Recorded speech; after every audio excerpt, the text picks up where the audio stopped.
Coming up on the Doctor's Hospital podcast. We thought it helpful to look at the cost, assisting patients with that cost.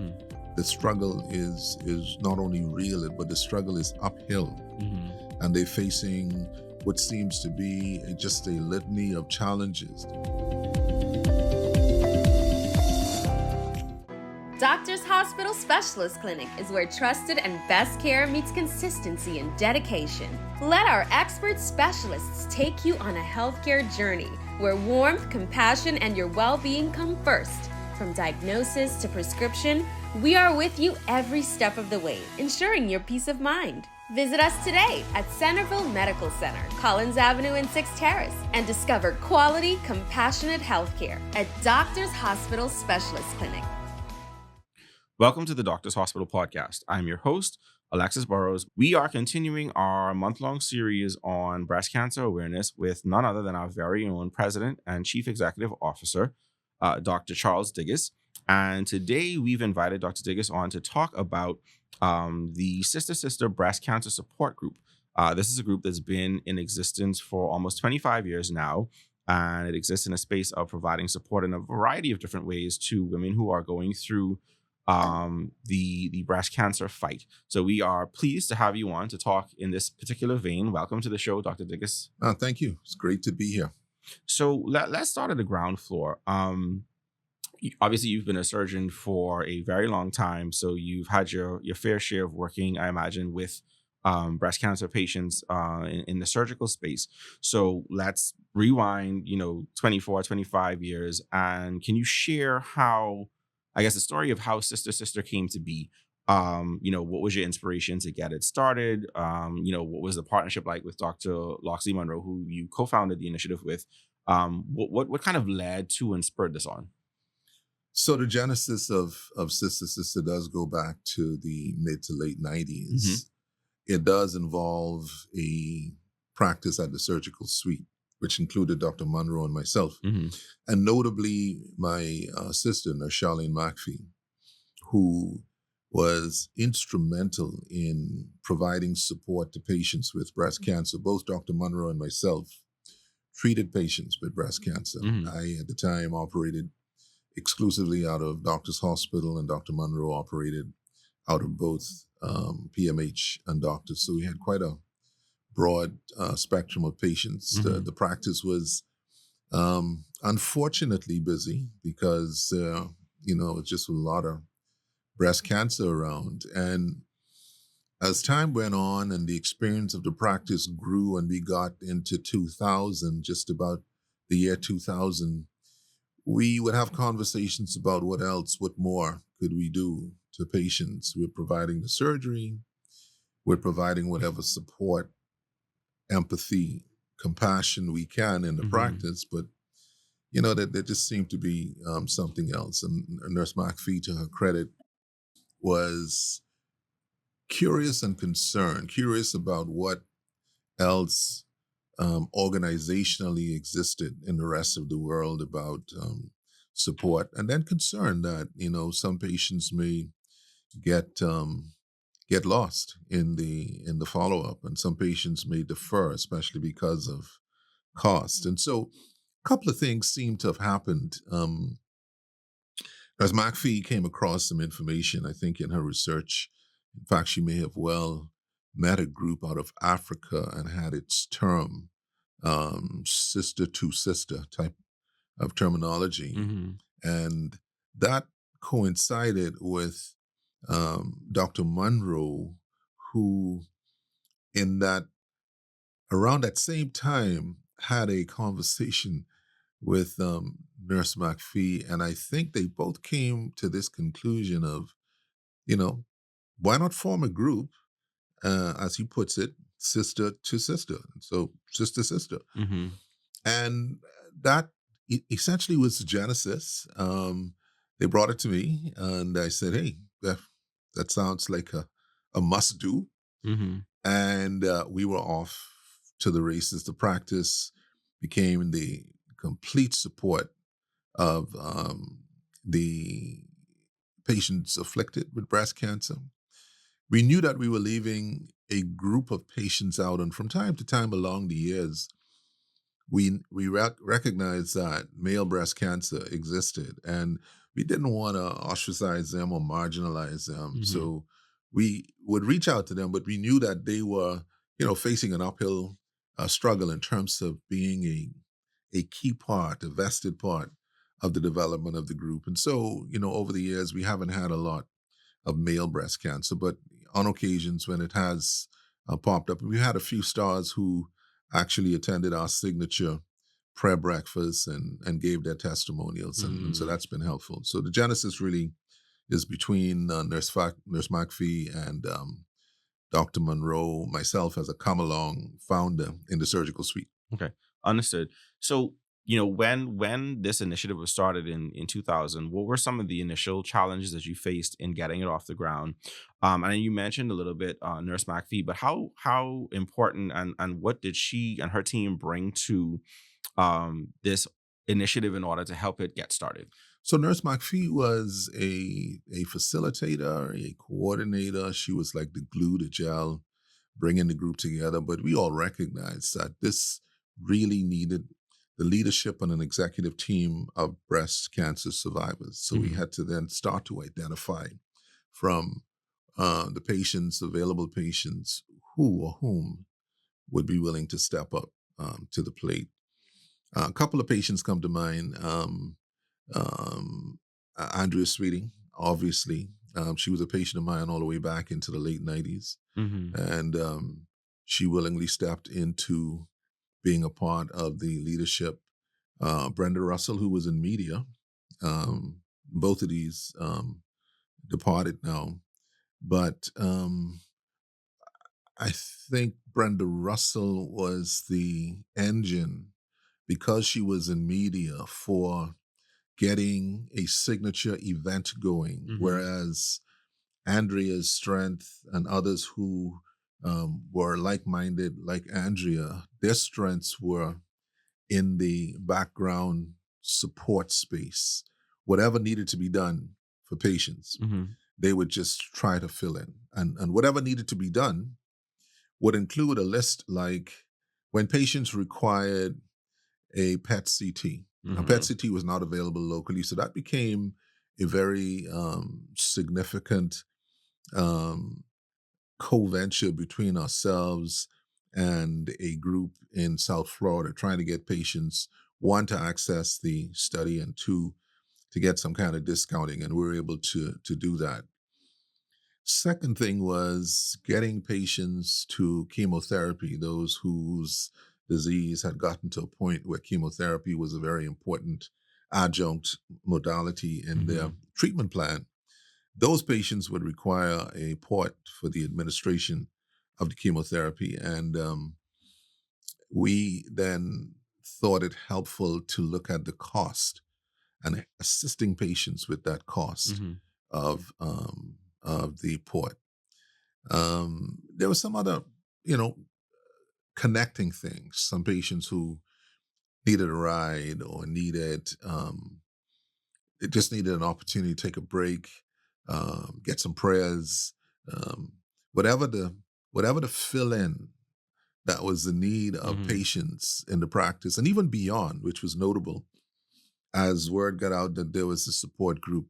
Then patients of practices beyond the surgical suite were not only invited but welcome to join and very accommodated immediately into the group.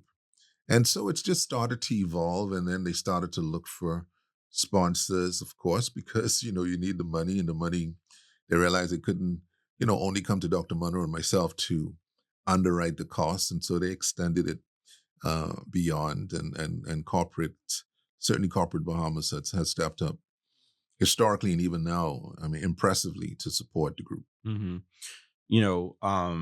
Support groups are very critical in the management of, I think, any chronic disease, obviously, especially in one like cancer. And they're very critical in the mental and emotional well-being of cancer patients. So from your perspective as a co-founder, what impact have you seen this group have on its members in that regard? I think to your point on the mental emotional, the ability to spend some time with them, be in their space, listen, hold their hand, just a touch to patients who know that the struggle is not only real, but the struggle is uphill, Mm-hmm. and they're facing what seems to be just a litany of challenges. They just bounce from one challenge to the next, and one set of good news is followed by a run of unfortunate news. Mm-hmm. So the empathy, taking the time to listen, taking the time to touch, those would be some of the key elements that enable patients to negotiate, to navigate through their difficult times. The emotional support was there. When patients got to the point where they just felt that they were losing it, then we had resources, both Mm-hmm. pastoral, spiritual resources, as well as psychological and psychiatric resources to whom patients would be referred. But the great news is that when you combine the spiritual, the pastoral, the emotional, the mental, the compassion, the empathy, the resources available in the surgical suite, and resources available in the leadership of Mm-hmm. the support group. And I gotta especially point out that beyond the caregivers in the surgical suite, everybody, the administrative staff, were all in to support patients when they just seem to have difficulties. It's not uncommon for a patient to be left in a room and somebody in the administrative staff would just go in there and, take a moment to be with them or just pray with them, Mm-hmm. listen to them, get them some tissue for tears. That became the culture of the practice at the surgical suite. Right. This question wasn't originally on my list, but I'll ask it because I know, something like this, I imagine, was greatly impacted during the COVID-19 pandemic. So how did the group navigate? Because obviously we had all sorts of issues with, lockdowns and restrictions and all of that. And obviously you're talking about something that's very critical to people being able to manage the emotional and mental weight of it. So how did the initiative kind of survive and thrive through that time? Because I imagine that would have been very difficult to navigate. That's really important. And you had about a year and a half at least, or a year and a half of just challenges in terms of face to face, in person, Mm-hmm. and clearly patients who needed to were allowed to under the lockdowns. They were allowed when they had to go to therapy. These were some of the patients who got exclusions Mm-hmm. when they had to have chemotherapy, if they had to, obviously travel for radiotherapy, etc. But in terms of important surgery, some of that indeed was delayed. It wasn't delayed for a year and a half, but you can imagine that everything was either pushed away or pushed back a bit. And that was an important time for telecommunications and virtual Mm-hmm. reach outs like, FaceTime and Skype, etc. became important tools for the group just to make sure that, folk were doing well. And any opportunity that would allow that in-person face-to-face, they would absolutely take advantage of that as it presented. But it was a challenging time, and the group, using their compassion, empathy, and whatever opportunity arose, they navigated through, and whatever was possible, they made sure it happened as far as contact with patients was concerned, whether that was virtual or in person. Mm-hmm. We are having a great conversation with none other than our very own President and Chief Executive Officer, Dr. Charles Diggiss. But right now, we need to take a quick break for some words from our sponsors, and we'll be right back on the Doctors Hospital podcast. Are you seeking exceptional healthcare beyond the traditional hospital setting? Introducing Doctors Hospital Clinics, your trusted destination for comprehensive care. Our full-service locations provide affordable services through our Loyalty Advantage membership program and NHI. Experience seamless care with our integrated health system, where your medical history travels with you, ensuring continuity of care. Book an appointment today at clinics.doctorshosp.com. We make primary care easy. Welcome back to the Doctors Hospital podcast. We are back and we are continuing our conversation with President and Chief Executive Officer, Dr. Charles Diggiss. Now, this next question hits close to home because I know when my mom was diagnosed with cancer back in 2020, um, one of the first things we found out as we started to go through the process was, well, okay, she's going to need to get a portacath as a part of this overall journey. And I know the first thing I remember someone telling me was like, "We just go to sister because they'll give you the portacath, and that's just a part of the process that they do." So can you explain the importance of that device to the cancer treatment, cancer care process, and how Sister has helped women access this tool? Yeah. In the management of breast cancer, in the surgical treatment of breast cancer, it is not uncommon to have patients, and this is quite a significant group of patients, who qualify for surgery that includes the placement of a port. And by a port, I mean an administration, a drug, chemotherapy Right. administration device just under the shoulder, the collarbone, Mm-hmm. left or right side, but it provides an access to the main circulation, which is important for these chemotherapeutic medications. They would cause your peripheral veins to shut down, and that could be quite a problem and make chemotherapy difficult to administer. So the port placement became almost a part and parcel of the considerations in the initial surgery. Mm-hmm. And it is so important that we place support in patients in the event that their problems elevated to the need for chemotherapy. Mm-hmm. Not necessarily they were going to get their chemotherapy right away, Right. but we use the opportunity of that anesthesia for surgery on the breast or under the arm to place support. So it just sat there, we flushed it, made sure it remained patent and ready and available. It became an access point for some patients who, peripheral veins, limb veins were difficult Mm-hmm. as far as blood draw is concerned. And some patients, they would need a lot of blood draw. And this became, a great access point, relatively painless. And, you got to be careful, but not difficult to maintain and prevent infection with. So the port, though, is not inexpensive. And, the cost, let's say, could be anywhere from $500-$600 or up to $800. We were able then to negotiate with a local distributor to get the port prices down to about $400 or less. Mm-hmm. And what we ended up doing over time, I think up to about 180 to 200 ports annually, Oh, wow. which, that's a whopping number when you think about the need to put the ports in. Mm-hmm. Now, all of the patients weren't breast cancer patients, but a significant number were. Fair. And you do have patients with other cancers who need a port, and they came and took advantage of the fact that Sister had this um, device available. Mm. And all you had to do was bring a letter from a physician, private or public sector, confirming that you needed a port, almost like a prescription. And we would provide the device. There's no other use for the device. The device Mhm. can't really be sold, Right.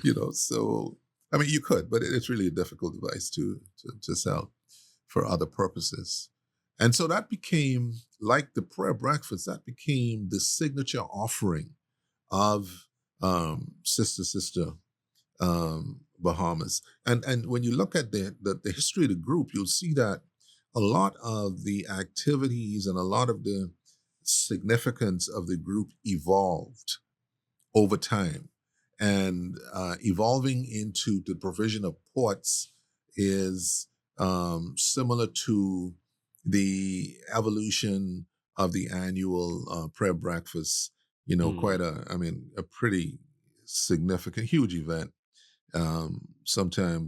Most times in excess of 1,000, almost 2,000 people Oh, wow.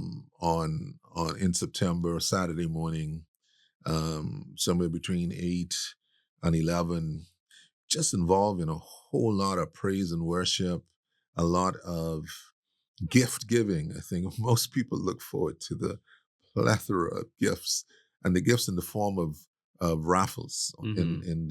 in the moment, um, and just being able to fellowship that has become the signature of the prayer breakfast. Clearly, you're having a meal provided either by the location or catered, but the fellowship, the celebration of life, the recognition of those for the past year who would have lost the battle, Mm-hmm. and the encouragement to just continue to um, not just strive and struggle, but to thrive. Actually, look at life with breast cancer as opposed to um, life as a survivor of. And Mm-hmm.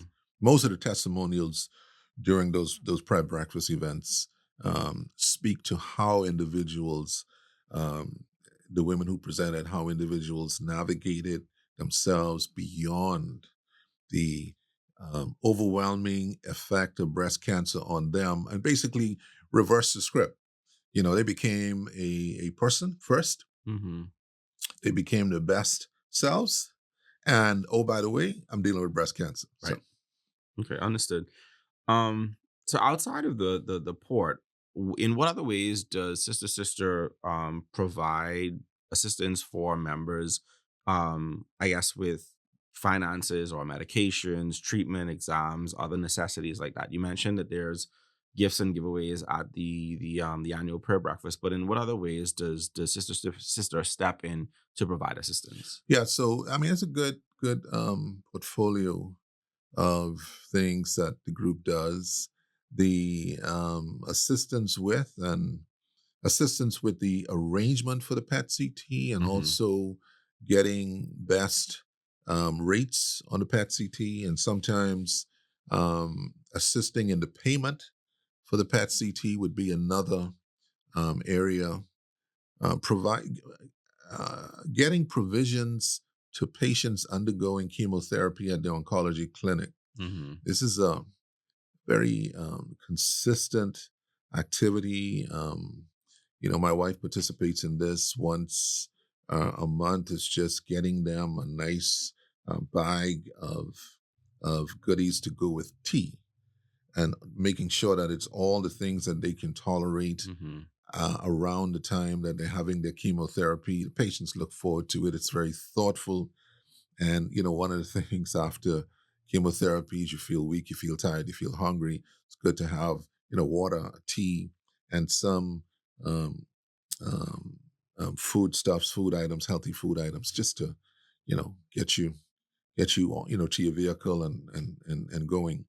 So that kind of support, transportation more recently, moving patients around. They have a vehicle now, so patients who are in need, they would happily assist with that. They also assist in the other diagnostic spaces other than PET CT. Mm-hmm. Um, Radiotherapy, that's quite a commitment. On a case by case basis, they do whatever they can to let patients know, where radiotherapy is available locally and abroad, and try to assist with the best pricing. Mm-hmm. It's difficult to commit to paying for radiotherapy because you can imagine, you got quite a duration of treatment, Mm-hmm. and it's a course where once you start, you just got to go. You got to Yeah. go through it and not pay it on a treatment by No, it's and treatment by it's treatment basis. So, and then of course, other than those tangibles, it's the intangibles which what I would clearly include just being on the other end of a phone. Mhm, And maybe that is um, the best value that Sister Sister brings to the members who, in their darkest moments, know that if they call a member, especially a member of that leadership team, somebody would be on the other end of the phone with compassion, with empathy, and with a listening ear. mhm. It's interesting. There are a number of different fundraising initiatives that people do around healthcare initiatives. There's a lot of fun run walks and a lot of different things. I always found it interesting that the primary fundraiser for Sister Sister was a prayer breakfast because it just seems to be a little bit different from what a lot of people do. So, can you kind of explain how that became okay? This is our signature event for raising funds to support this initiative. And then what has that meant for the organization over the years? Unique to, I guess, breast cancer is that a a walk run is not always fun for patients with breast cancer. That is true. And so it was a realization way back in the early 2000s that although, and we participate with the Susan Komen Walk for the Cure, Mm-hmm. and and that's pretty a huge event annually with a lot of corporate sponsors. I think it's in January every year, and it's mutual. We participate, and I think we get some benefit.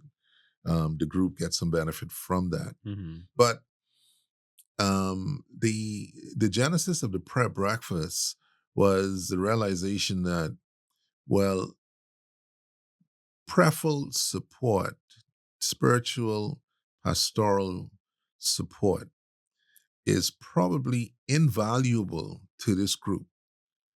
And in that initiatives for health, wellness, etc., when you start to tick off the list of fun, run, walk, etc., you'll find that you would easily come to this place where if you're dealing with cancer, I mean, the other cancers are not as, let's say, have not yet matured to the point where they have that kind of highlighted event. They certainly don't Mm-hmm. have the history, Right. but they would realize, I'm sure, that this too is an option. But ending up in that space, we realized that it was so um, psychologically safe Mm-hmm. for the patients and their families. They can come, they can put on their prettiest colors and their best face, Mm-hmm. using clearly the pink theme of breast, the fight against breast cancer, and it's quite a sight to see just a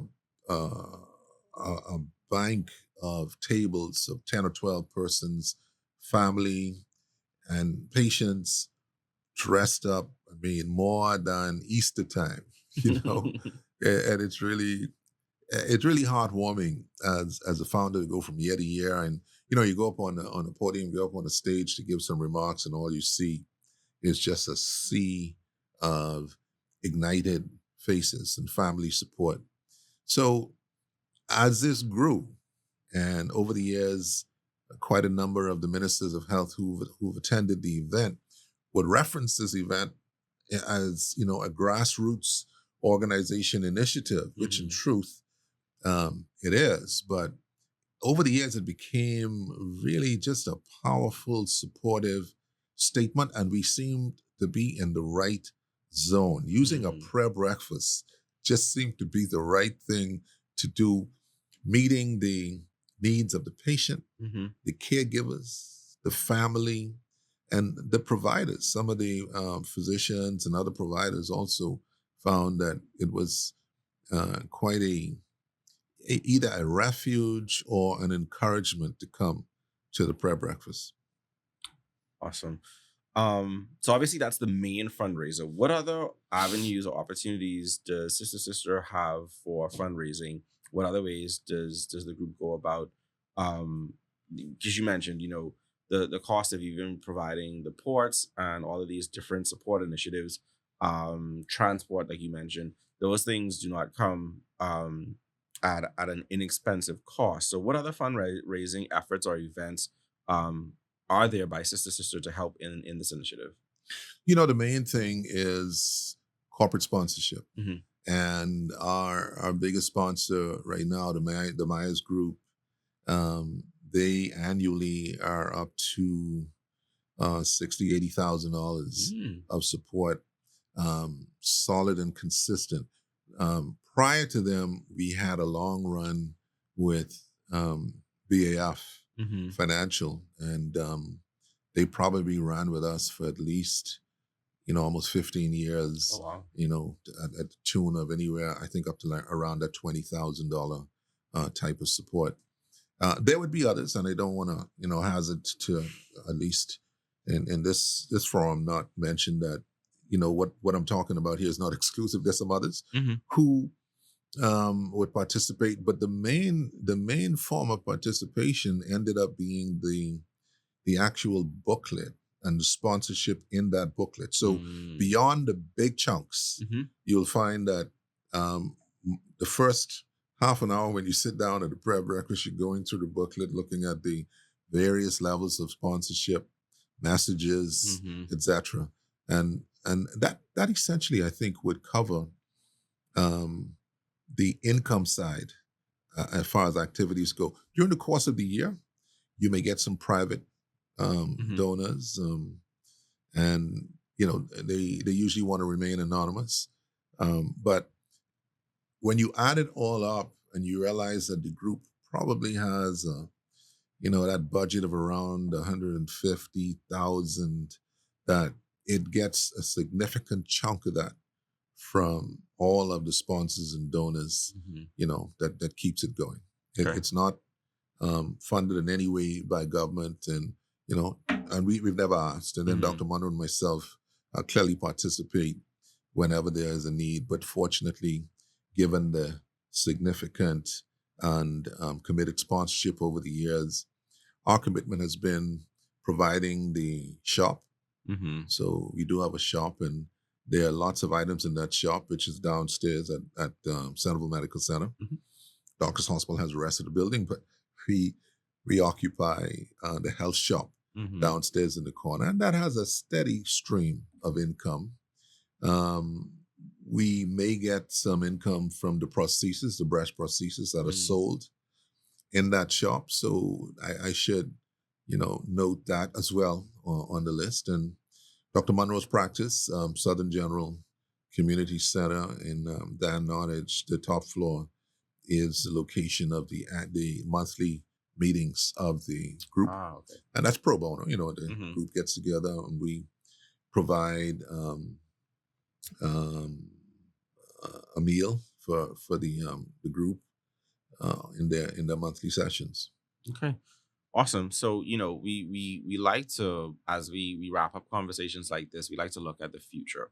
What new initiatives or goals do you or other members of the leadership of Sister Sister have for the group, for the initiative, and how do you see it evolving over the next few years? It's a good question. So, a couple of things jump to mind right away. So, you talk about the future. Over the last few years, we've gotten involved in encouraging patients where they have some family occurrences to get the BRCA gene, BRCA1, Mm-hmm. BRCA2 genetic studies done. That comes at a cost. We've assisted some patients with that. So the future will probably make genetic testing commonplace. And so part of our sponsorship would be at the time of diagnosis for patients to be very clear on what their status is. And Mm-hmm. that would be number one. Number two would be as we spread the support groups throughout the Family Islands. We've had Abaco was at the prayer breakfast the last month, September. Mm-hmm. Freeport has quite a group as well. But we know that Eleuthera, Freeport, Grand Bahama, Abaco would be the steady, but there are other family islands which would have smatterings of breast cancer. And so one of the thrusts going on into the future would be to make sure that we connect these initiatives Mm-hmm. on those islands so they could also benefit from. Right. The third area was like mammography. There's been some partnerships now with mammography. The Oak Tree Group have come in pretty strongly and in sponsoring and assisting Sister Group.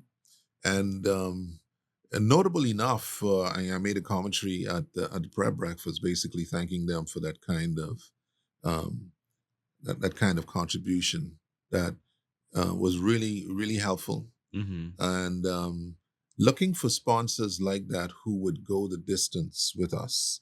Clearly, Doctors Hospital, clearly some of the physicians, Mm-hmm. but some other corporate sponsors. It would be a matter of getting sponsors now committed, perhaps to take um, the payment for the PET CT, the underwriting the cost of the some chemotherapy, underwriting costs of radiotherapy, um, contributing or taking the cost of the port. So taking some of that stuff out Mm-hmm. of the group to bear the burden for that Right. would probably be a part of. And then obviously looking at future therapies and being able to introduce future therapies to the group Mm-hmm. so that patients now become much more informed, much more educated about some of the choices as far as therapies, but also in the preventive space. Right.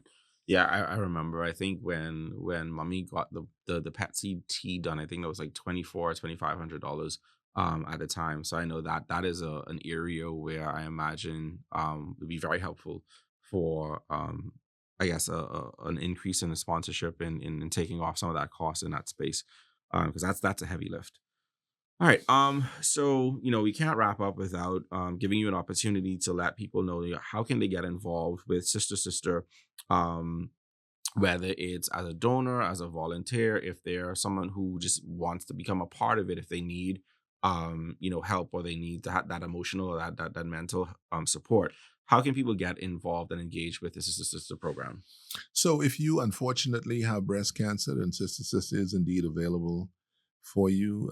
It will not difficult to find by any means, whether that's social media. Um, like I said, we are located downstairs in Central Medical Center and also at the Southern General Medical Center, should you go to either of those locations. But we are available by the usual means of tracking down in social media, Hmm. etc. So just reach out. It doesn't matter who your surgeon, physicians, etc. may be. Simply reach out on whatever help we can provide. We will. For those of you who are not afflicted with breast cancer but wonder what it is, what could you do to assist, then similarly when you reach out, just ask for how to make contributions to assist the activities of the group, Hmm. and any other way, because there are quite a number of things that you could do with your time, not only your money, and that spiritual, pastoral, emotional, and mental support is helpful for those who are reaching out and want it. And if you are available, you can make your time and you can be compassionate and empathetic and sit with patients. I'm sure Hmm. that would be welcome. All right. Awesome. I want to thank you very much, Dr. Diggiss, for joining us today. This has been a very expansive conversation. I think for me, it shed a lot of light on Sister Sister. Like I said, I've known bits and pieces here and there.